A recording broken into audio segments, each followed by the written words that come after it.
Assalamualaikum warahmatullahi wabarakatuh. Alhamdulillahirabbil alamin wassalatu wassalamu ala asyrofil anbiya'i wal mursalin wa ala alihi wa sahbihi ajma'in. Rabbi shrah li sadri wa yassir li amri wahlul 'uqdatam min lisani yafqahu qawli. Allahumma shalli ala sayyidina Muhammad wa ala alihi wa sahbihi wa barik wa sallim ajma'in.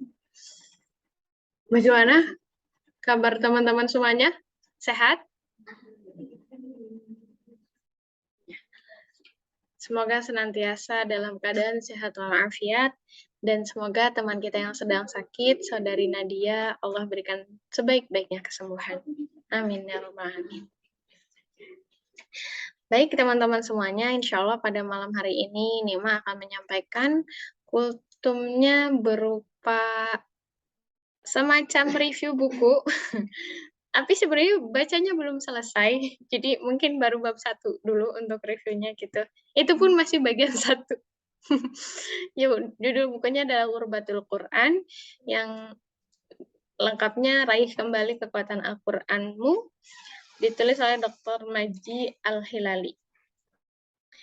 Pada bab 1 beliau memberikan judul, apakah kita termasuk orang yang terhalang dari manfaat Al-Quran? Jadi ini sebuah tanda tanya gitu ya, pertanyaan bagi kita gitu. Apakah kita gitu, atau bukan? Ya, jadi paparan beliau itu mengumpamakan sebagai suatu kota ketika ingin membuat jalan itu kan membutuhkan banyak alat berat. Lebih lagi ketika di jalan yang akan dibangun itu ada gundukan batu besar atau misalnya ternyata terdapat lembah ataupun apa gitu, pasti para tukang pembangun jalannya gitu ya, itu membutuhkan alat untuk menyingkirkan atau bagaimana biar batu itu bisa dilewati. Mungkin barangkali akan memilih opsi yaitu menggunakan bahan peledak. Nah, sebenarnya bahan peledak itu disesuaikan juga dengan kadar media yang akan diledakkan. Nah, namun daya ledak ini juga sebenarnya dapat menghancurkan dirinya. Gimana sih? Bahan peledak ini akan menghancurkan benda yang ingin dihancurkan, namun si peledak ini tidak bisa bekerja dengan sendirinya maksudnya tanpa manusia itu memfungsikan dia gitu ya. Jadi nggak mungkin bahan peledak ini itu bisa ya bekerja dengan sendirinya gitu, sederhananya.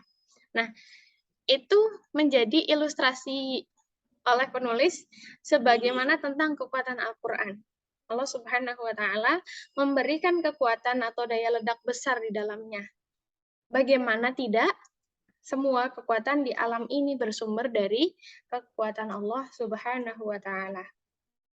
Pemilik kekuatan di alam jagat raya ini, yaitu adalah Allah, telah memberitakan kepada kita bahwa di antara kekuatan paling besar pengaruhnya adalah kekuatan yang dititipkan kepada kita, ada di dalam Al-Quran. Nah, tinggal kitanya mau apa enggak nih? Udah tahu kalau Al-Quran itu punya kekuatan besar. Kita mau mengambil atau enggak tuh kekuatannya dari Al-Quran ini gitu ya. Nah, Allah Subhanahu wa Ta'ala menjelaskan di Quran surah Al-Hasyr ayat 12 yang artinya, kalau sekiranya kalau sekiranya kami menurunkan Al-Quran ini kepada sebuah gunung, pasti kamu akan melihatnya tunduk, terpecah belah disebabkan takut kepada Allah. Dan perumpamaan-perumpamaan itu kami buat untuk manusia supaya mereka berpikir. Tidak ada tandingan yang mampu menyaingi kekuatan pengaruh Al-Quran. Nah, lantas ketika orang-orang kafir pada zaman Rasulullah dulu gitu ya, nanya kepada Rasul itu supaya Allah Subhanahu wa Ta'ala itu menjauhkan letak gunung di Mekah agar mereka bisa berleluasa cocok tanam, menghidupkan lagi orang-orang yang sudah mati, atau memotong sebagian bumi sehingga mendekatkan jarak antara Syam dan Yaman. Nah, Syam dan Yaman ini tuh kayak tempat mereka berniaga gitu ya, bagi orang-orang Mekah. Nah, kemudian Allah itu menurunkan firman-Nya yang menjelaskan tentang pertanyaan-pertanyaan itu kepada Rasul di Quran surah Ar-Ra'd ayat 13 yang artinya, dan sekiranya ada suatu bacaan kitab suci yang dengan bacaan itu gunung-gunung dapat digoncangkan atau jadi terbelah, atau oleh karenanya orang-orang yang sudah mati dapat berbicara, tentulah Al-Quran, itulah dia. Sesungguhnya segala urusan itu adalah kepunyaan Allah Subhanahu wa Ta'ala.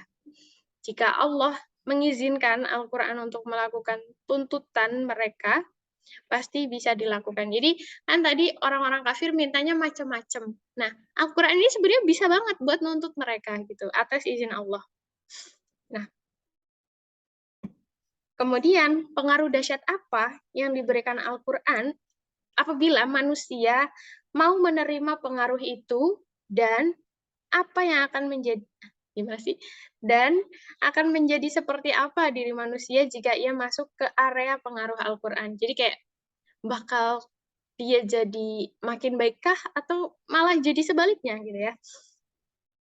Nah, pendapat dari jadi kondisi manusia yang menerima perubahan dari Al-Quran secara terus-menerus dan berulang kali itu akan sangat berbeda dibandingkan kondisi sebelum ia menerima pengaruh perubahan dahsyat dari Al-Quran. Jadi Al-Quran ini akan menjadi hudan bagi manusia yang mau terus-menerus berinteraksi dengan Al-Quran, yaitu menjadi petunjuknya.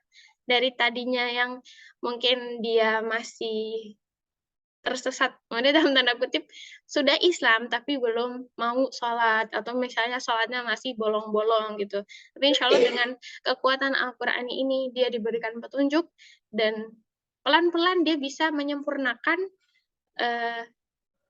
rukun yang harus dipenuhi olehnya gitu.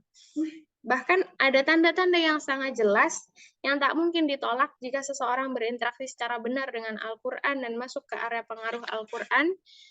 Nah, yaitu akan membentuk parameter dan indikator yang begitu jelas kepada orang yang telah menyandang utiyal Quran, yaitu mereka adalah orang yang telah diberikan Al-Quran, atau seringkali disebut dengan sahibul Quran atau ahlul Quran. Atau juga kadang-kali kita dengar dengan istilah hamilul Quran.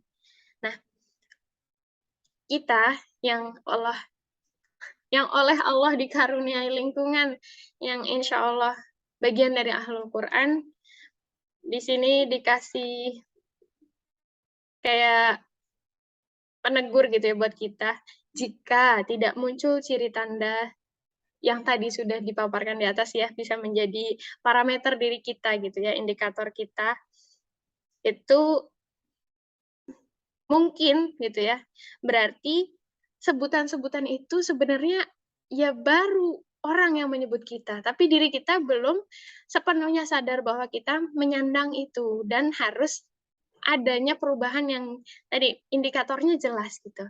Naik satu tingkat menjadi yang lebih baik gitu. Nah,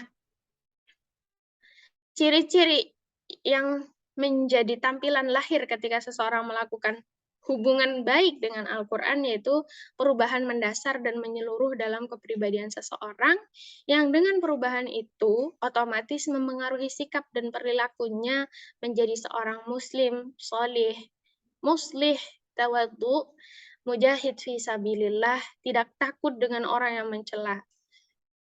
Orang yang dengan izin Allah memasuki area pengaruh Al-Quran secara langsung akan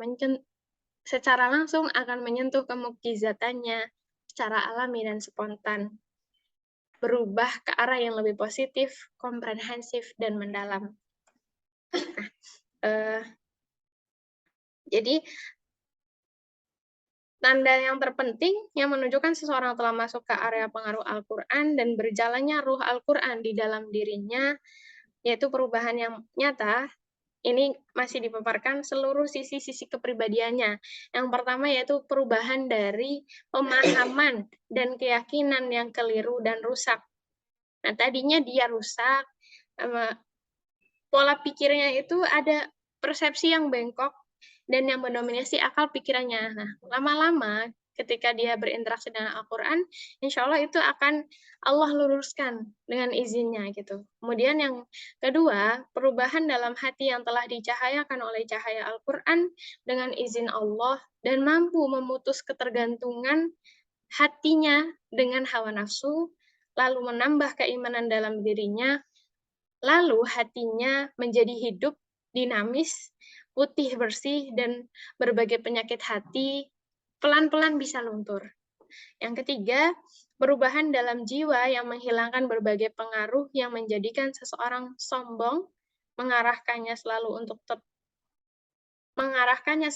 tetap ada dalam jalan kejujuran, keikhlasan, melucuti diri dari berbagai sikap lemah menghadapi berbagai pendapat yang berbeda, jauh dari kesombongan, ambisi untuk selalu tampil, kekikiran, ambisius, ketergantungan dengan dunia, dan sebagainya. Jadi, pelan-pelan, kayak misalnya dia punya sifat sombong, ambisi terhadap dunia, kikir, terus kayak pengennya tampil biar diakui, itu insya Allah lama-lama akan ya redup dari dirinya gitu. Tapi dia maksudnya inginnya dia menjadi baik itu ya karena mengharap ridho Allah semata. Jadi seluruh pengaruh perubahan ini muncul karena pertolongan Allah. Pertama ini yang di-mention banget itu karena pertolongan Allah. Gerak seseorang yang mendapatkan dorongan perubahan itu secara terus-menerus dan istiqomah di atas perintah Allah Azza wa Jalla. Ia selalu berusaha mengerjakan sesuatu yang dicintai Rabb-nya. Yang dicintai Rabb-nya ya.